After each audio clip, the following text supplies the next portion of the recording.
It's locked.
Pembroke is Good so evening, lucky Milton. to have Good evening, Doctor. Still trying to save lives? I have some good news, Milton. What? The epidemic's over? I retrieved your wallet with all the money and a certain picture. Well, yeah, Pippa Hawkins is my girl. So what? Is it the difference of skin colour that bothers you? Not at all, Milton. Good. Please, take this money anyway. To remind you to keep your mouth shut. Not everybody is as broad-minded as you, Dr. Reid.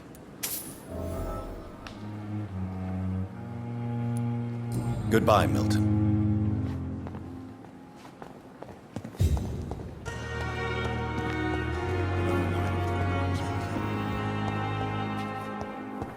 Disgust on every street corner.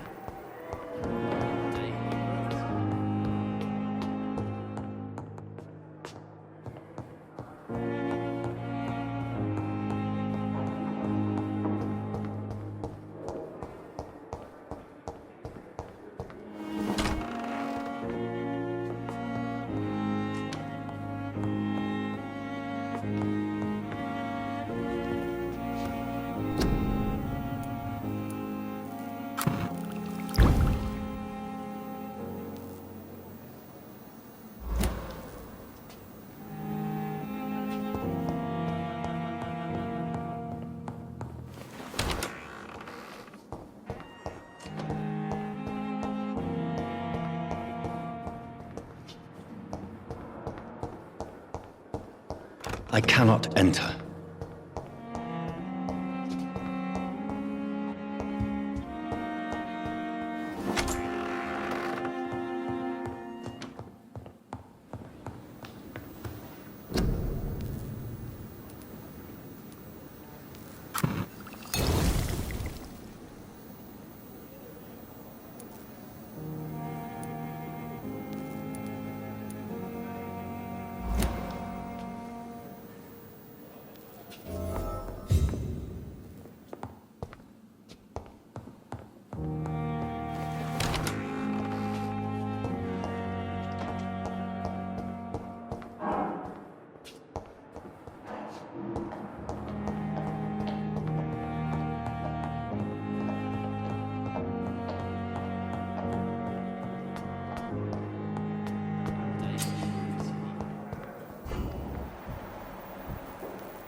Good evening, miss.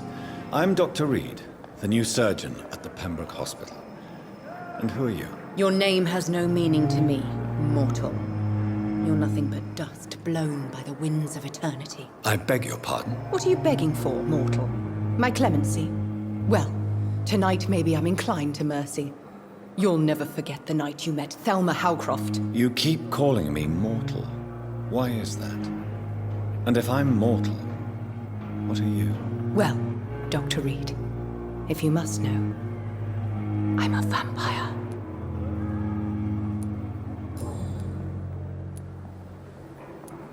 I'm assuming you must be a patient here. Am I right, Miss Howcroft? It's only a cover. To hide from my enemies. I can leave whenever I want. As a woman, a spirit, fog, or bat. Who are these enemies you mentioned? Can you describe them? I cannot say for sure.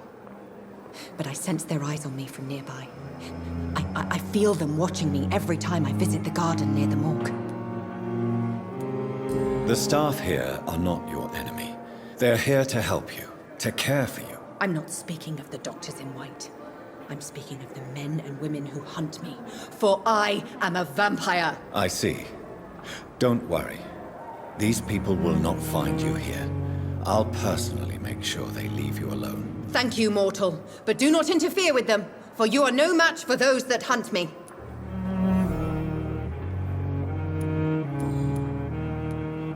And why do you believe you're a vampire? I don't need to believe anything. It is what I am. It is what I feel within this hollow shell of flesh. I see. Have you ever heard of Cotard syndrome, Miss Howcroft? Never. It's a mental illness discovered by a French neurologist named Jules Cotard. The affected patients are delusional. They believe that they are putrefying, that they are dead, a ghost or a ghoul. Or in your case, a vampire. Delusional, you say? Oh, sad and petty mortal. You can't even begin to understand the concept of immortality. And you think it is I who am delusional. Please, describe to me how you feel. What is it like to be a vampire? I can hear my body crumble from the inside as my flesh cracks and fades. I sense the last pulse of postulant blood within my drying veins. I need new blood.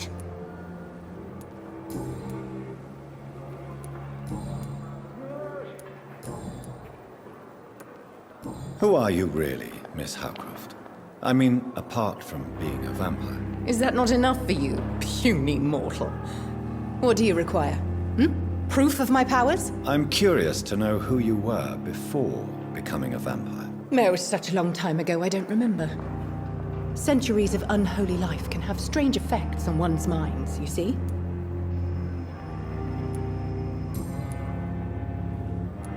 I'll leave you, Mistress of the Dark, to your nocturnal activities.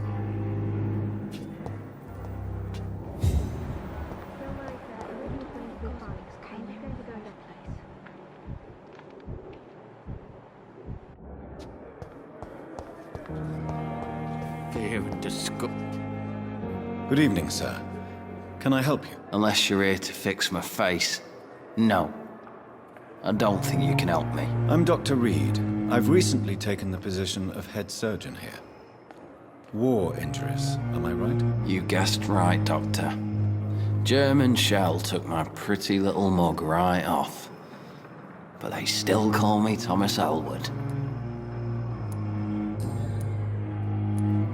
How is your stay with us, Mr. Elwood? Oh, it's bliss.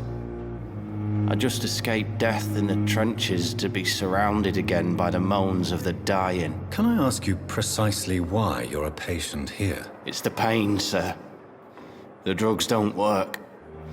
It just hurts under the scars, if you get my drift. Who is treating you? Is someone in particular looking after your case? Nobody since the old and tired doctor spoke to me. Started to think I was forgotten about. Wouldn't blame you. You don't seem worried by that. My face hurts so much more when I smile or cry. I've learned it's easier not to speak.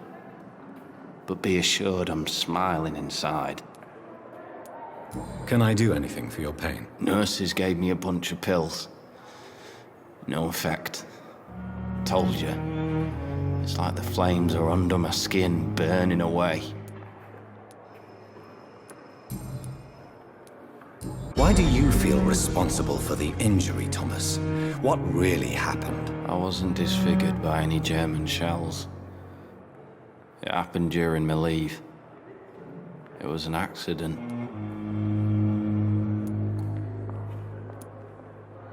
Why lie about it? Come on. It's one thing to come back disfigured by the Germans, and it's another to get injured in an accident that could have happened to anybody. Reconstructive surgery has been very successful for some soldiers. I don't want to wear a bloody mask for the rest of my life. I'd rather stay here and just be forgotten. Tell me what really happened then. I went with a whore in Rouen. Dead drunk I was. The hotel was a shithole. There was a fire that night. Did you start the fire? Were you trying to avoid going back to the front? That's not uncommon, you know. No. It's just that I was asleep when the flames reached the room. The girl was long gone. Bitch never woke me up. Left me to burn.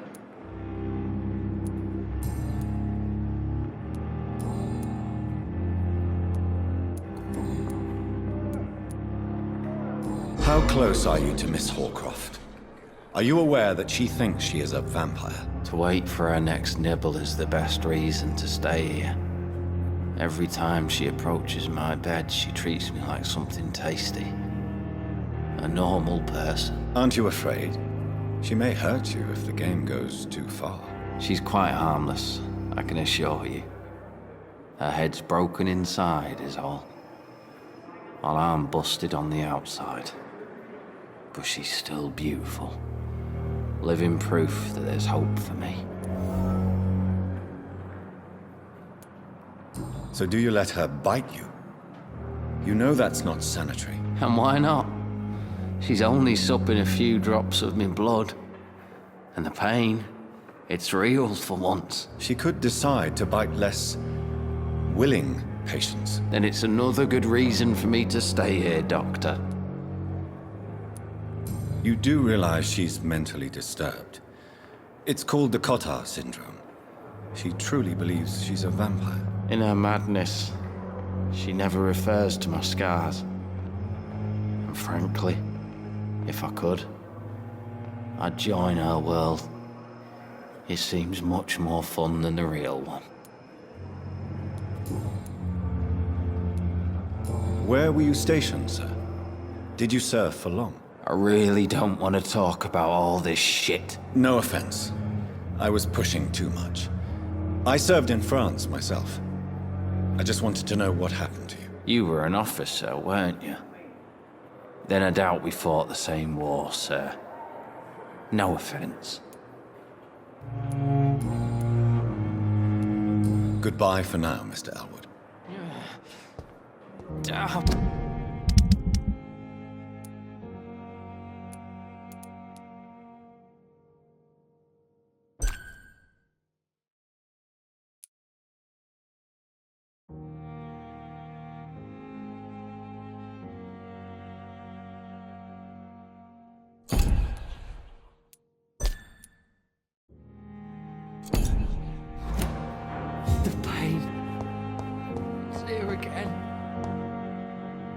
Good evening, Mr. Hampton. How do you feel? Dr. Reid, is it? Oh, sir, I must apologize for my behavior. What do you mean? I was not myself in the factory. Fear and exhaustion made me say awful things to you, I'm afraid. You remained perfectly nice and polite. A little delirious, perhaps. But who wouldn't be after enduring an abduction? Thank you, Doctor. That's a relief. Now all I need to do is rest and return to my flock. How did you end up in William Bishop's den? I had received alarming news about his recent behavior. I went to his place and he refused to let me go. Why did he abduct you? William was an alcoholic. His addiction suddenly changed to blood. I don't know why. Just like a patient I met here. This Miss Horcroft. You dared to enter this awful place alone. You're a hero, Mr. Hampton. Or a fool. I'm just a man trying to help his friends, Dr. Reid. William Bishop was a conflicted soul, searching for light.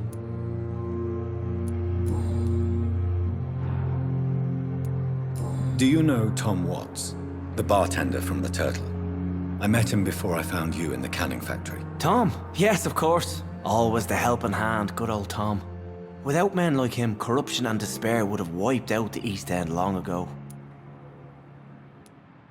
People are still in despair. How could it be otherwise? The authorities have left us all to rot in this contagious nightmare.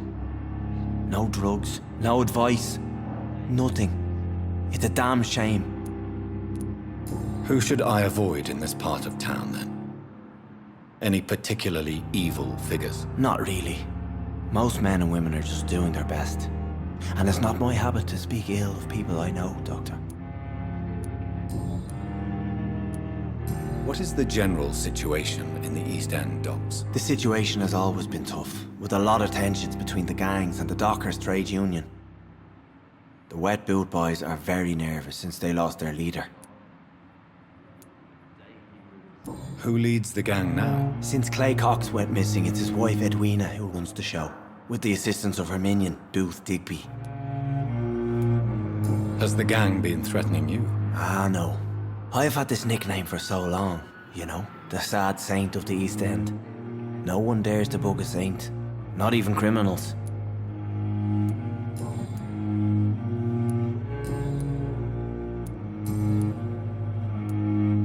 What do you do for a living, Mr. Hampton? I can't help but notice the cross around your neck. I manage a night asylum for the poor and homeless of the docks, and I try to guide the lost and hesitant on the right path to our Lord. Are you a priest, Mr. Hampton? A deacon, maybe? Not at all, Doctor. I'm just a man of faith willing to preach the good word. Why didn't you use your cross against William Bishop? To repel him somehow? That's a very strange question, Doctor. A cross is no magical token, if that's what you were trying to say. Not mine, anyway.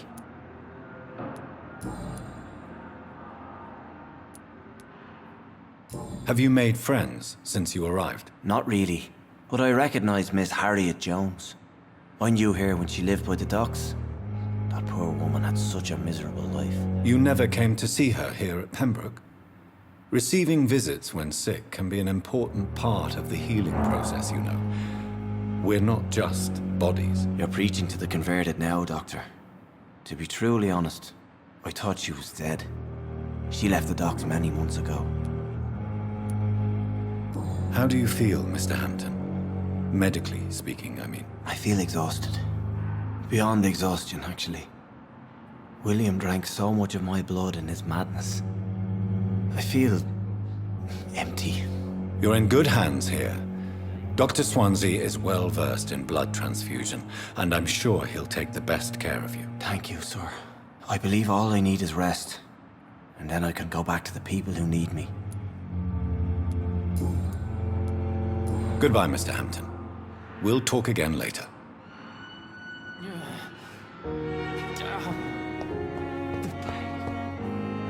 It's here again. Good evening, Miss Howcroft. How are you tonight? I need blood, Doctor. Warm, rich, vibrant blood. Tell me, Thelma, why do you feel so attached to Mr. Elwood? Why him? I'm not sure, Doctor. I think we have a bond of some sort. We've both suffered so much. He's the only mortal I find interesting. Do you plan to make him a vampire too? Of course not. How could I inflict my curse on anybody else? I'm not that cruel, Doctor. Would you say you and Mr. Elwood are romantically involved? No. No, Thomas is a delicate soul. Even though he disguises it. But I am not the woman he needs. No, for I am a vampire, Doctor.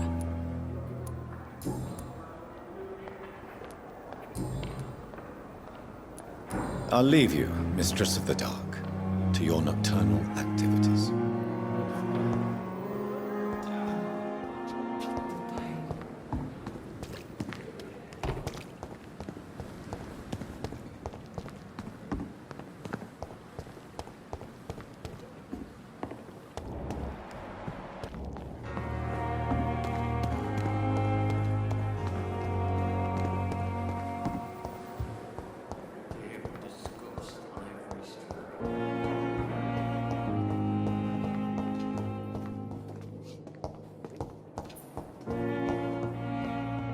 Good evening, sir. Doctor. Finally, you've returned, Doctor. Did you find anything of value? Yes, nurse. You've worked your first miracle, Doctor. Now, this patient here needs immediate treatment. Duty calls. When the storm has passed, I'll show you how to mix the remedy yourself with the same basic ingredients. Many thanks, Doctor. When you've finished, you ought to report to Dr. Swansea in his office. He's been looking for you. Seemed pressing.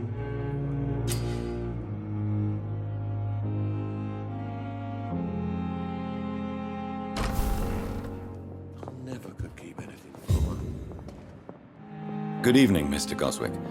How are you? I'm okay.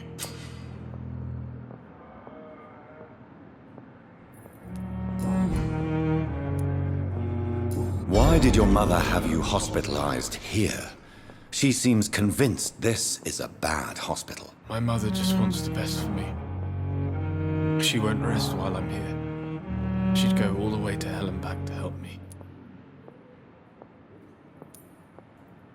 Is your mother bothering you? As your doctor, I can ask her to leave you alone if you would prefer. That's tempting, Doctor. But you have no idea what my mother is capable of. She would tie herself to my bed if you asked her to leave. Pembroke Hospital may look unorthodox, but rest assured you're in good hands here. It's not me you have to convince, Dr. Reid. It's my mother. How painful is your throat, Mr. Goswick? So painful I'd rather not talk at all, Doctor.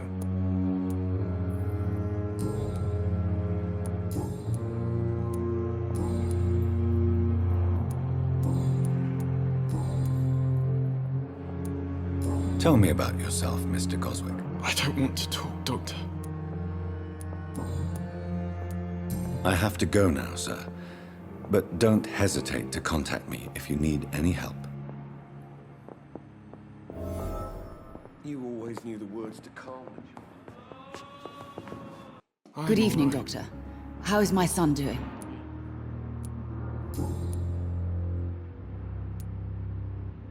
Tell me more about your arrival at the Pembroke Hospital.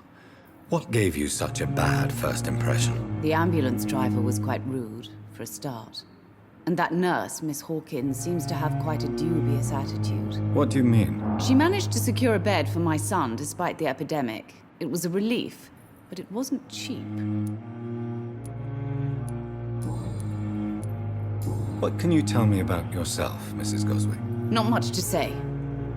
Just take care of my Mortimer and I'll cover all the expenses. That's all that matters.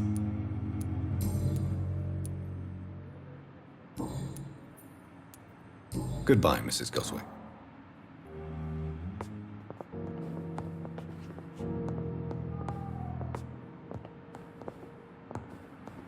I'm all right. Don't waste your time with me. My sweet girl. Like a book. Never could keep anything from her. Come now, we can handle this. Good evening, sir. I'm Dr. Reid. I believe we're going to be colleagues. Reid, yes, I've been informed about your arrival. I'm Waverly Ackroyd. Welcome aboard, I suppose. Does my arrival inconvenience you in some way, Dr. Ackroyd? Let us just say that I don't particularly share Dr. Swansea's enthusiasm for hiring you. What we need here are reliable professionals, not overrated dabblers.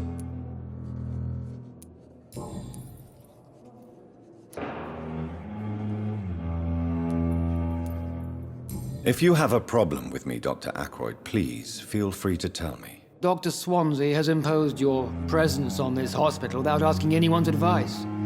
The benefit of his position.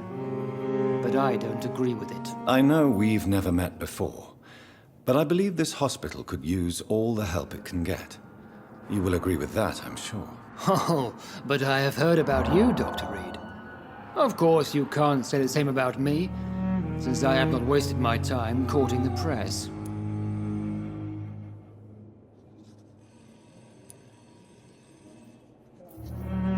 There is no need for such animosity between us.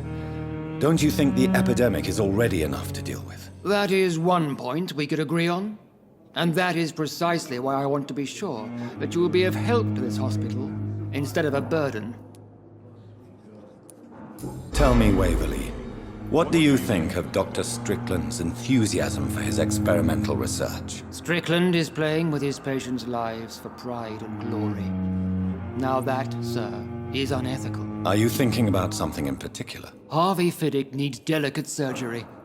I believe we should stick to the usual procedure, but my young colleague obviously disagrees. Why do you wish to lead this surgery? I strongly believe that Mr. Fiddick should not be butchered to test an unproven procedure.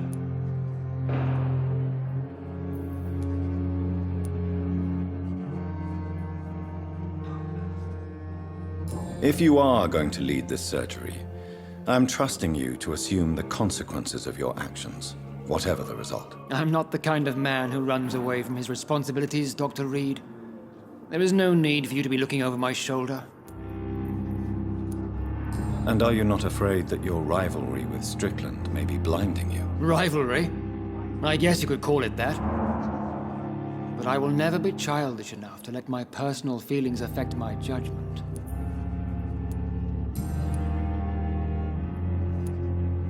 Since your tenure in this hospital is longer than mine, perhaps you can tell me more about this place. Let's just say I'm tired of the carelessness around me. I have always respected the skills of Dr. Swansea, but over time his enthusiasm has become displaced. Carelessness?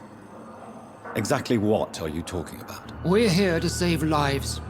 The people who trust us are not volunteering for experimentation. They're here to be healed. I don't intend to run any radical experiments, Doctor. Even if I, as any good practitioner should, express an interest in pushing the boundaries of medical research. Modern medical methods were created through audacity and ego. But there are rules in our line of work, and they're here to protect our patients.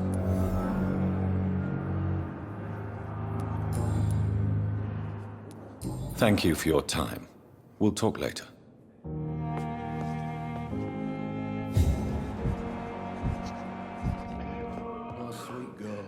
Dr. Reid, may I help you?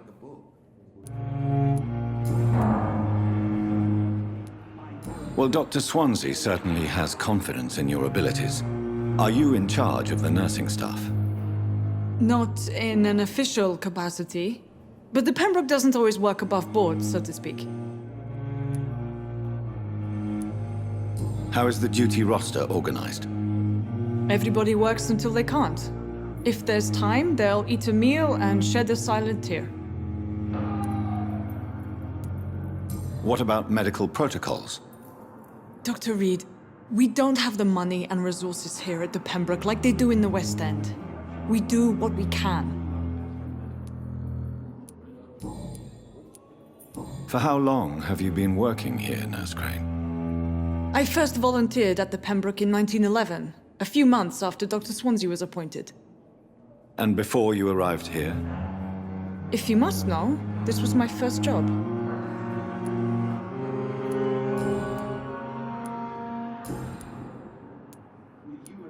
What can you tell me about our patients here at Pembroke? This hospital was founded to help the East End poor and needy. But since the war and the quarantine, we've had all manner of folk. Can you be more specific? Well, veterans, the elderly, dock workers. We even have a few mental patients. If there's space, we take them. What can you tell me about the epidemic, Nurse Crane? I've been out of touch since I've come back to England. Everyday folk don't know how bad it is. The papers certainly won't tell them. Not as long as the war is raging on, anyway. News on the front stated that the Spanish flu was under control, at least in Britain. It seemed to be for a while, but that was only last summer. It returned with a vengeance just over a month ago. I'll see you later, Nurse Crane.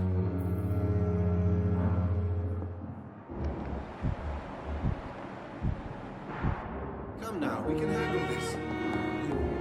Words to calm the children, Helen. And for me, what a blundering idiot.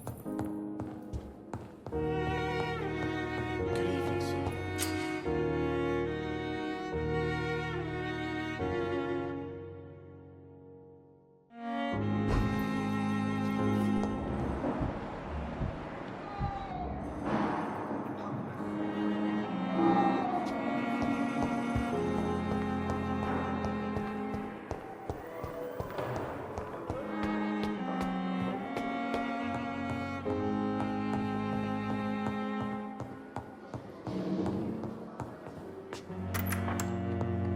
Please, Jonathan, come in.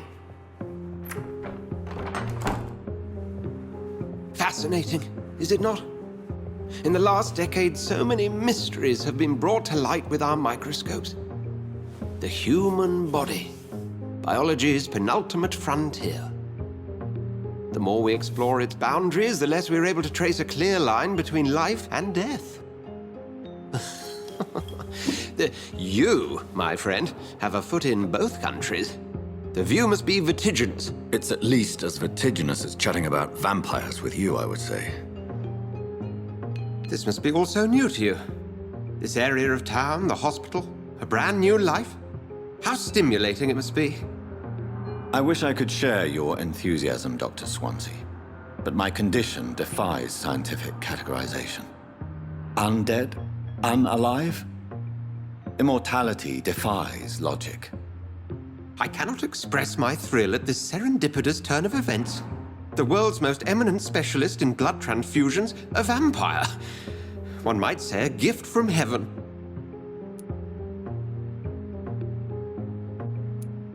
There is an absurd poetry to my situation. Physician, heal thyself. Forgive me. I've been an admirer of your work for a long time, and now you are so much more than a brilliant physician. And please, call me Edgar.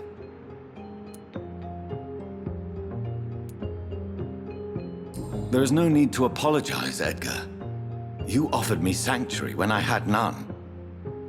Very well. I have a task for you, Jonathan. Something that will require all your newfound skills. Please, go on. The Pembroke only survives through the generosity of our benefactors. Unfortunately, our main donor has found herself in a bit of a bind. Now, if you could help her out... A spokesman or politician is what you need. That's not my calling. And until I come to understand what has happened to me, I require discretion. Discretion is in order, Jonathan. Lady Ashbury has recently received rather indelicate correspondence that, if revealed, would jeopardize her position. And you would like me to eradicate this threat? By the stole, of course not. I would just like you to pay her a visit. Her ladyship is certainly near the tents outside, tending the sick. You can't miss her. Look for someone impossibly delicate. Accepted. I'll see what kind of trouble Lady Ashbury is in.